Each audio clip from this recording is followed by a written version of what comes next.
The rain hammered our plastic roof, thunder splitting the night and exposing the fear etched on every face in the camp. I clung to my thin blanket, heart racing, as the wind battered our fragile shelter and the ground threatened to tremble again. Once, storms meant comfort and life for our village. Now, they bring only dread and misery. In flashes of lightning, I saw families huddled together, strangers once, now united by loss. We've lost homes, farms, schools, and loved ones. The storm outside mirrors the grief inside us all. Yet in the darkness, I remembered my students' hopeful faces. I was a teacher, and that purpose remained. The world could forget us, but I held on to the stubborn light of protecting and guiding those children. That hope was my reason to face another day, no matter how long the night. My life was once simple. Teaching in a small Sagaing village, believing education could change our future.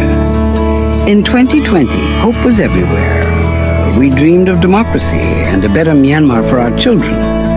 I taught not just lessons, but courage and kindness, telling my students their voices mattered. Then, the coup shattered everything. Soldiers replaced hope with fear, and our school became a memory. Protests were met with violence. The war that once seemed distant now consumed our lives. The children I promised a future to now hid in fear, their dreams stolen. Our village became a place of suspicion and silence. The dream wasn't just interrupted. It was stolen, leaving emptiness in its place. Just as war ravaged us, a massive earthquake struck. Buildings crumbled, and we ran for our lives. The devastation was total. Hospitals gone, aid blocked, and we dug through rubble with bare hands. Disease spread quickly, and last year's typhoon had already drowned our hopes, flooding villages and destroying crops. It feels like we're trapped in a relentless nature war. Conflict and climate disasters compounding our suffering. Survival became a daily struggle. Fear of the earth and sky replaced any sense of safety. Displacement camps swelled to millions, with flimsy tents and scarce food or clean water. For women and children, danger and insecurity are constant. We survived the coup, the earthquake, and the flood, but the fight for existence is far from over. Each day is about holding on, even as everything else slips away. In the camp, despair was everywhere, but I couldn't let the children lose hope. With no school or books, I gathered them under a tree, drawing lessons in the dirt and telling stories from memory. Slowly, their curiosity returned. We asked questions, drew pictures, and found a spark of normalcy. My lessons shifted.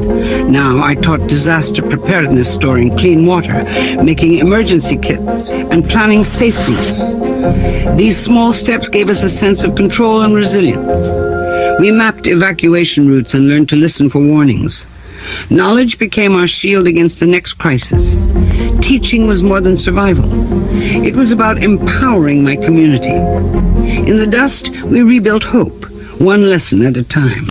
Amid endless crises, humanitarian groups like Red Cross and IRC are lifelines bringing the resources stretched in every act of aid. For every family help, many more wait, but these small acts matter. Donations are more than money, they're solidarity.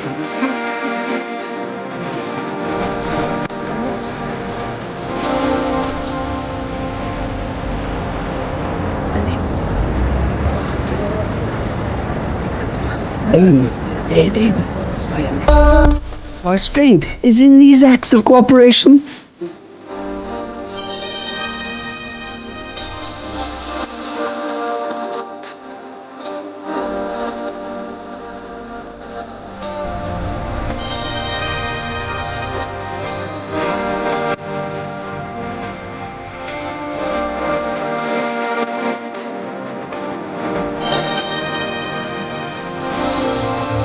A single candle